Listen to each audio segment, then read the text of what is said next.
से ये अपील है कि भाई सभी साथी जरूर ले।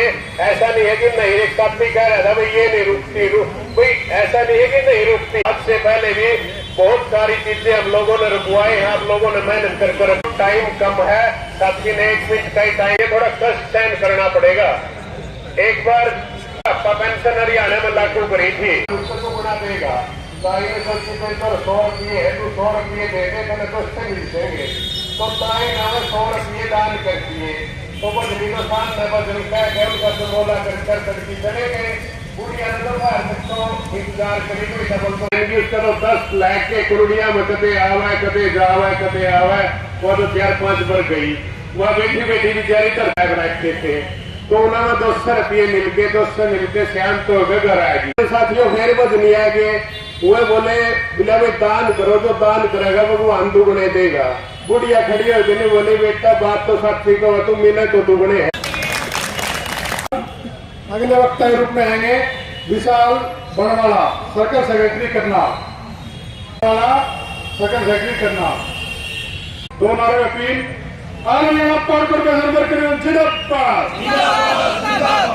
सारे योगदान मारे और कभी सारे आदमी चल रहा है और कभी पत्थर लागे रहो। हमारी भूखता कामयाब, मॉडर्न ऑनलाइन ट्रांसफर पॉलिसी रद्द करो।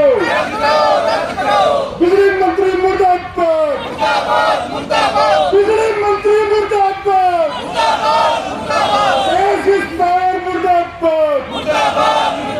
मॉडर्न ऑनलाइन ट्रांसफर पॉलिसी रद्द करो, ऑनलाइन ट्रांसफर पॉलिसी रद्द करो, वेतन भत्ते लागू करो।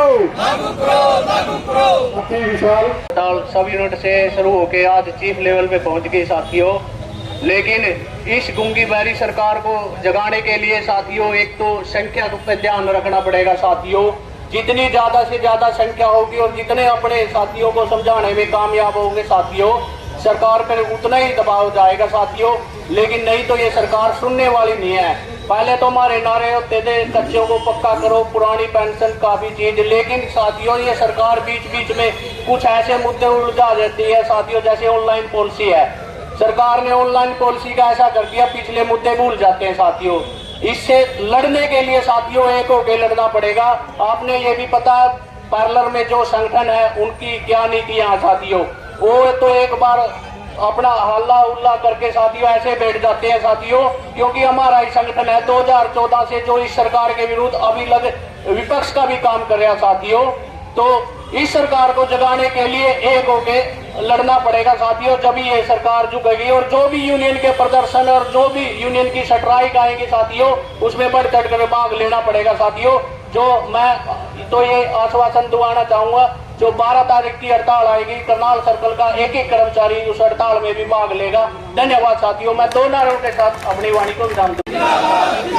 इनकलाब जिंदाबाद, हरियाणा सरकार मुर्दाबाद, हरियाणा सरकार मुर्दाबाद, बिजली मंत्री मुर्दाबाद, बिजली मंत्री मुर्दाबाद, ऑनलाइन पॉलिसी रद्द करो, ऑनलाइन पॉलिसी रद्द करो, कच्चे कर्मचारी। धन्यवाद। Circle secretary Karnal. अगले वक्ता के रूप में आएंगे भूपेंद्र यादव, सर्कल सेक्रेटरी झज्जर। इनके आने उसमें उपलक्ष्य में आप 2-3 नारों अपील करेंगे।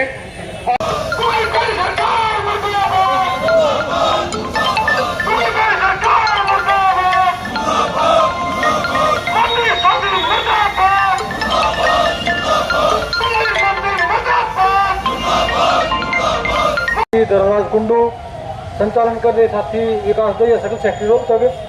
वह रोहतक जोन से आए सभी बहादुर कर्मचारी साथियों, स्टेट के साथी और तो साथी भूख हड़ताल बैठे हैं साथियों। जो मान साहब ने बात रखी थी, मैं उसी में 2 बातें जोड़ना चाहूँगा। जो उन्होंने बात रखी है ना, इतना अच्छा एग्जाम्पल देकर आप लोगों को समझाया। वही बात है कि सूरज कितना भी तेज क्यों ना हो, कितना भी गर्म क्यों ना हो, वो पानी का जो समुद्र होगा सुखा नहीं सकता। यहाँ क्वांटिटी कम जरूर है लेकिन क्वालिटी भरपूर है। क्योंकि 2 साथी, इतने मौसम खराब था, बारिश का मौसम था, सुबह सुबह ठंडी फुहार पड़ रही थी, फिर भी बैठे आए तो ये कम बहादुरी की बात नहीं है। मैं मानता हूँ संख्या कुछ कम होगी, लेकिन जो साथी अब आ रहे हैं ना, ये 100% विश्वास के साथ है कि हमारा धरना तो 11 से 4 है, 100% जो संख्या सुबह थी वो शाम तक रुकेगी और इसमें कोई घबराने वाली बात नहीं है, हम जरूर जीतेंगे। साथी ने बताया ना कि 2003 को जो बिल पारित हुआ था आज तक लागू नहीं हुआ है। उसी कड़ी में ये है कि आज के टाइम पर जो ये हत्यारी सरकार है, इसमें हम अपनी सैलरी महीने के लास्ट एंड पे या महीने की शुरुआत में अगले महीने की या जो भत्ते अब तक मिल रहे हैं, ये अगर मैं संक्षिप्त में बताऊं तो इस तेज हवा में, इस आंधी में अपने दीवे ने जलता रख रहे हैं, बुझ नहीं दे रहे, बहुत बहादुरी की बात है। और वो काम इस संगठन का एचपीसी वर्कर यूनियन का जो लगातार कर रहा है। तो साथियों, और आज हम जो ऑनलाइन ट्रांसपोर्ट की बात कर रहे हैं, जो हमारा मुख्य बिंदु है, मान साहब ने बताया कि मुख्य बिंदु हमारे 2 ही हैं, ये हकीकत है। बाकी इफ और बट हैं, बत्ते हैं, जिंदा रहे तो मांग लेंगे और छीन भी लेंगे, लेकिन फिलहाल जो इशू है वो जीवित रहने का है। ऑनलाइन ट्रांसपोर्ट पॉलिसी खराब क्यों है? सबसे पहली बात तो हमारी जो आज के टाइम पर काम करने वाली 100 अगर उदाहरण के तौर पर बताऊं 10 है, 100 में से ऑटोमेटिक वो 2 या 3 गुना बढ़ जाएगी। तो हमारे साथी और ज्यादा शहीद होंगे, शहादत मिलेगी उनको, ठीक है। और हमारा इसकी काम है। इससे बड़ा एक और खतरा है, हम शहीद होने से या काम में एक्सपायर होने से नहीं डर रहे, ठीक है, नौकरी ध्यान रखेंगे, जीत ऑर्डर भेज दो। दूसरा एक और मोटा खतरा, आज जो हम एकजुटता के साथ इस दरी पर बैठे हैं, आने वाले समय में ये 3 साल की जो ऑनलाइन ट्रांसपोर्ट पॉलिसी है ना, ये संगठनों को खत्म करने के लिए है। क्योंकि हम जहां भी जाएंगे, आप एक छोटी सी बात का उदाहरण है, कोई गांव का आदमी गांव में